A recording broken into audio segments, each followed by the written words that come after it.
Bonsoir à tous. Bonsoir. Bonsoir Jean-François. Alors, comme convenu, on va faire un petit débriefing de ce 40e championnat du monde des clubs, voir un petit peu les performances des uns et des autres. Bon, vous avez suivi, vous avez été très très nombreux à nous suivre pendant tout le week-end. Donc vous avez déjà quand même pas mal d'informations à la fois techniques et tactiques sur les résultats des différentes équipes, mais on va essayer de revenir un petit peu plus en détail. On a eu quelques infos quand même par en particulier Tamás Walter, le Hongrois. Donc, les champions du monde, c'est une semi-surprise, on va dire. C'est Oltrarno, Kolmik, les Italiens avec 54 points en 2 manches.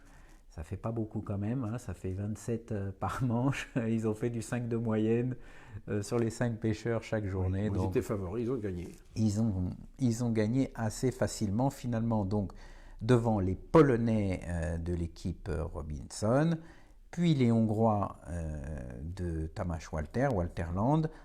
Les Croates Garbolino, malheureusement, chute de la 2e à la 4e place, mais ils auront réalisé un beau championnat. Ils sont qu'à 1,5 point derrière les Hongrois. Les Français, finalement, terminent 5e. Je rappelle qu'ils étaient 8e hier. Magnifique remontée aujourd'hui. On va voir ça un peu plus en détail. Et puis les Espagnols qui redescendent à la 6e place. Alors les Belges font 15e au classement général. Ça, c'est quand même une petite surprise parce qu'on pouvait s'attendre à un meilleur résultat de leur part. Il y a finalement que John Denos qui a réussi 2 très belles manches en terminant 2e et 4e de son secteur. Mais effectivement, sur cette pêche spécifique oui, c'est de étonnant fond qu'il n'ait difficile, pas réussi. Oui. c'est très, très surprenant. Alors, on va voir un petit peu vite fait, hein, parce que vous avez eu le temps de regarder les résultats qu'on a partagés juste avant de vous faire vivre la remise des prix cet après-midi. Donc le secteur A, c'était Kevin Chartier qui était au numéro 13, donc en plein milieu. Il termine 6e du secteur qui est remporté par le Hongrois Laszlo Csillag. Finalement, c'était plutôt quand même dans les gros numéros que ça se passait, ce secteur A. Donc absolument rien à voir avec la pêche d'hier. Non. Hier, les petits numéros étaient très mauvais. Et le poisson s'est réparti. D'ailleurs, c'est un peu vrai dans tous les secteurs. Un petit peu, c'est vrai que c'était moins marqué quand même que hier au niveau des zones de poissons. Une pêche plus régulière aujourd'hui. Bon, comme toujours dans la pêche, le tirage au sort compte beaucoup, les places comptent, mais globalement... Honnêtement, elles ont compté principalement dans le secteur E. Parce que même hier, ce secteur A, on a déjà eu l'occasion de le dire, il y a eu des pêcheurs qui ont réussi des bons résultats dans les petits numéros. Donc c'était vraiment ce secteur A qui était très particulier, mais pour le reste, c'était, en tout cas ce secteur A aujourd'hui était assez régulier. Quand même les gros numéros étaient un peu encore favorisés, mais Kevin fait 6e. En fait les deux jours, il aura fait des belles pêches. Il sera bien débrouillé là où il était. Hier, il a fait 2e avec un beau match avec le Croate. Franchement, pour un jeune pêcheur, c'était son premier championnat du monde, parce que lui, il n'est pas dans les équipes de France comme Emeric ou Victor Chambon qui ont l'habitude de pêcher des championnats du monde. Bon, il a montré quand même de la confiance et de la technique. Alors le secteur B, c'est Mathieu Plé, il s'est refait une petite santé par rapport à hier. Comme quoi, quand on lui donne une bonne place, il n'y a pas de problème, il sait prendre du poisson. Donc il était au numéro 20 à l'amont du secteur B. Il termine 3e. Donc une belle performance. C'est à nouveau l'aile amont qui remporte le secteur. Alors cette fois-ci, c'était un Polonais. Hier, c'était un Croate. Hier, le Croate, il avait pris un carassin. Là, je ne sais pas ce qu'a fait le Polonais, honnêtement. Il gagne le secteur à nouveau, mais pourtant, au début, c'était très dur pour le Polonais. Donc, peut-être il a fait des beaux poissons sur la fin. Et à noter quand même la 17e place de l'Italien Matteoli dans ce secteur B, comme quoi les Italiens, ils ont quand même eu un pêcheur aussi qui a eu beaucoup de difficultés. Ils étaient tous partis à la blette ce matin. Tous partis à la blette. Je pense vraiment qu'ils ont essayé de contrôler la manche. Ils ont tellement d'accompagnateurs qu'ils ont des infos vraiment précises, malgré la difficulté de suivre les résultats des uns et des autres. Ils étaient 18 les Italiens. 18 accompagnateurs, donc ils avaient des infos très précises, donc je pense qu'ils se sont contentés de pêcher les ablettes, de contrôler un petit peu les adversaires, et au cas où il y ait une catastrophe, qu'il y ait vraiment une équipe qui d'un seul coup se mette à gagner tous les secteurs, ils avaient décidé de ne pas changer de stratégie et de se mettre au fond uniquement en cas de danger, on va dire. Mais ils n'ont pas eu vraiment besoin, même s'ils ont pêché un peu le fond. Mais aujourd'hui, ils ont quand même pêché beaucoup la blette, tous. Alors le secteur C, c'était Antoine Bérény, c'est pareil, il s'est refait une santé aussi. Les deux d'hier, ils peuvent être contents de leur manche d'aujourd'hui. Même s'il fait que 900 et quelques grammes, Alors, il fait 960. Très très belle performance. Il gagne le secteur avec 960 grammes, avec 5 grammes d'avance sur l'Espagnol et 55 grammes sur le Croate. Donc autant dire que c'était serré comme manche. C'est vrai que les scores sont très faibles, mais encore une fois, il faut relativiser parce qu'il y a beaucoup de gens qui commentent en disant mais c'est quoi ce parcours de merde? Pourquoi on nous fait un championnat du monde là-dedans? Il n'y a pas de poisson. C'est un parcours qui est, mis à part le secteur E, régulier, avec des pêches de petits poissons. Ça fait partie aussi de la pêche de compétition. La pêche de compétition, c'est pas que attraper des brèmes de 2 kilos. Non, puis on est le 15 octobre. Oui. Et il a fait très froid. Un temps pourri, de la pluie, du froid.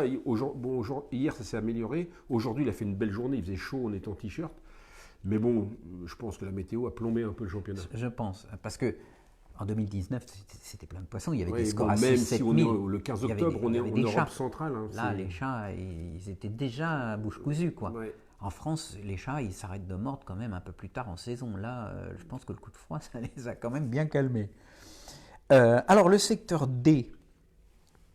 Le secteur D, c'était le secteur d'Émeric Chambon, qui termine 5e au numéro 9. Secteur qui est gagné par Tamás Walter, donc le Hongrois, avec 1305 points et une avance assez considérable sur le deuxième. Il a 400-500 points d'avance sur cette pêche-là. Évidemment, il a fait le trou. Alors, on verra tout à l'heure, on en discutera un petit peu. Pas maintenant. Pour savoir un peu quelle a été la stratégie des Hongrois, ce qui leur a permis d'arracher cette médaille de bronze. Et c'était loin d'être couru d'avance hier. Et puis, le secteur E, avec Andrea Fini et le Polonais. Alors, on a suivi la pesée. Vous avez pu voir les pesées. Ils étaient côte à côte. Il y a eu un match d'enfer entre Andrea Fini et le Polonais. Ils font donc premier et deuxième au 15 et 16. Et Victor Chambon fait 11e au numéro 12. C'est la dernière heure qui l'a quand même beaucoup pénalisé. La taille des poissons. La taille des poissons, la dernière heure, c'est devenu beaucoup plus difficile alors que les autres ont continué à prendre régulièrement. En particulier, donc, on a vu la pesée de John Denoz, bon, évidemment de l'italien, du polonais, etc. Mais il s'est fait grappiller assez rapidement comme ça parce que quand on a parlé avec Jean Desquet, au bout de 3 heures de pêche, il était autour de 7-8. Ouais. Et finalement, il termine donc 11e. Donc, il a perdu quelques points. Il a perdu 2 places pour 5 et 10 points, je crois. Oui, c'est vrai. C'était super serré. Autour de 1490, il y avait 1490, 1485. Il tapait sur la balance un petit peu. C'est ça, mouiller un petit peu les filets. Enfin bref. Voilà. C'est dommage. Donc, ce qu'on peut dire de cette deuxième manche, c'est d'abord bravo à l'équipe française de la Gardonnay de Chartraine parce qu'ils remportent cette seconde manche. Ils sont premiers de la seconde manche devant les Hongrois. Donc ils ont 26 points seulement aujourd'hui. Les Hongrois 30 points et les Italiens 33. Et oui, on peut avoir des regrets sur cette place dans le secteur E, je pense. Hein. Hier. Je pense que c'est ça qui fait qu'ils n'ont pas de médaille au final parce que sinon, honnêtement, avec un meilleur tirage sur le secteur E, la première journée, ils seraient sur le podium. Mais ils ont démontré aujourd'hui, c'est pour ça qu'ils peuvent être fiers parce que c'est leur premier championnat du monde. Oui, ils ont bien représenté la France. Oui. Ils ont fait une très belle manche. Ils ont montré de quoi ils étaient capables. Franchement, bravo à eux. Bravo aux accompagnateurs qui sont aussi bien décarcassés pour essayer de donner des infos, ce qui était loin d'être aussi facile. Donc, grand bravo aux Français. Évidemment, bravo aux Italiens, mais encore une fois, on va le répéter, il y a 3 internationaux. Alors, je me suis amusé à faire un petit calcul des médailles d'or remportées par M. Jacopo Falsini. C'est assez impressionnant, donc il en est à 8 titres mondiaux par équipe avec les nations, 4 titres mondiaux avec les clubs. Il a été champion du monde individuel, champion d'Europe individuel et plusieurs fois champion d'Europe par équipe. Donc, quand vous avez des pêcheurs comme ça... Il nous a fait une démonstration pendant la première heure à la Blette. À la Blette, il a été impressionnant. Alors, c'est vrai que c'était pas... Parce que j'ai vu des commentaires aussi de gens qui disent « Oh, mais non, mais Birkenstock, il faisait 500 et quelques poissons à l'heure. » Oui, très bien, d'accord. Mais ce qui était impressionnant à voir, d'abord, c'était sa gestuelle, la souplesse dans le ferrage, dans la pose de la ligne, l'amorçage très précis avec un rythme assez intense d'une amorce surmouillée. Il suffisait de regarder les autres pêcheurs, c'est c'est pas le même rythme, c'est pas la même fluidité dans le geste. Non, c'est franchement c'est très pas beau une boulette tous les 15 secondes, c'est une boulette, c'est sans arrêt. C'est sans arrêt. C'est sans arrêt, c'est vraiment impeccable. Mais bon, voilà, c'est comme je le dis, hein, c'est 8 championnats du monde, 4 championnats du monde des clubs, etc. Donc, c'est une équipe forte. Hein. Alors, les Polonais de Robinson, on en a parlé, hein, ça fait plusieurs jours qu'on dit, dans les pays de l'Est, s'il y a des spécialistes de la pêche fouille vers de vase, ce sont les Polonais. Ça, c'est confirmé. Félicitations à eux. Alors, personnellement, je ne connais pas la plupart des pêcheurs de cette équipe. Je ne sais pas s'ils pêchent dans les championnats internationaux, mais en tout cas, ils ont fait finalement une pêche un petit peu comme on fait les Français. Pêche de fond, fine. C'est des pêcheurs techniques. Voilà, c'est vraiment des pêcheurs. Dans les pays de l'Est, c'est des pêcheurs qui nous ressemblent un peu. Ah oui, complètement. C'est comme des Français, des Belges. Parce que me disait Jean, il y a beaucoup de mines de charbon aussi. C'est comme le nord de la France, un peu, etc. C'est là quand même que le bassin de la pêche au cou, c'est là. Hein. C'est le Pas-de-Calais, l'île, la Roubaisienne, la fameuse Roubaisienne, Roubaix. Et puis donc, troisième, les Hongrois. Alors, c'est intéressant, les Hongrois, parce que à l'entraînement, on est allé voir vendredi Tamás. Je suis descendu à côté de lui, on a beaucoup discuté des stratégies, où il m'a expliqué que lui, la pêche de la belette à déboîter à mi-distance, en Hongrie, c'est pas trop leur truc. Donc il m'a dit, si je pêche la belette, je la pêche à la télescopique.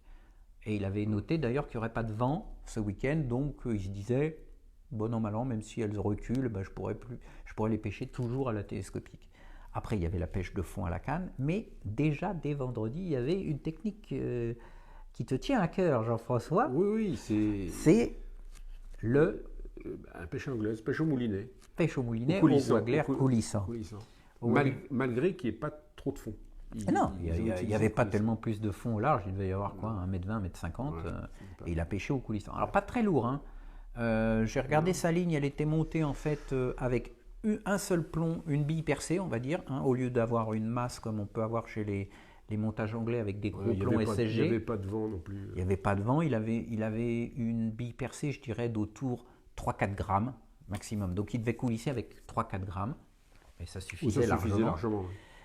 Et c'est donc une technique qu'il avait déjà cogité vendredi. Il m'avait dit, Nicolas, nous c'est un peu notre joker. Au cas où ça se passe pas trop bien, si on sent qu'il faut forcer le truc pour faire la décision, on ira pêcher au Wagler coulissant. Prendre le risque, il faut prendre le risque ou le prendre. Prendre le risque. Et aujourd'hui, on a Tamás qui gagne son secteur, alors que pendant un moment, on voyait l'Italien, il était à côté de l'Italien, qui prenait vraiment bien des ablettes. Lui, il n'arrivait à rien avec sa pêche à mi-distance. Il est parti au Wagler coulissant. Oui, ça n'a pas marché tout de suite. Hein. Non, au début, il prenait des grémis. Il loupait beaucoup de poissons. Beaucoup de touches loupées. Mais au final, il prend une plaquette qui fait 300. Il fait une perche qui fait 200 grammes. Donc déjà, vous avez 500 grammes sur une pêche à 1200 points avec 2 poissons.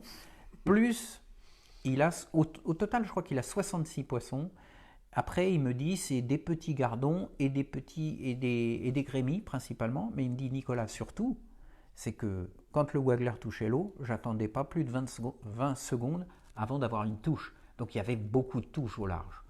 Et il était persuadé, et visiblement les faits lui ont donné raison, que dans la masse de tous ces petits poissons, de temps en temps, tu avais une chance de prendre peut-être une plaquette, un beau gardon, un machin comme ça.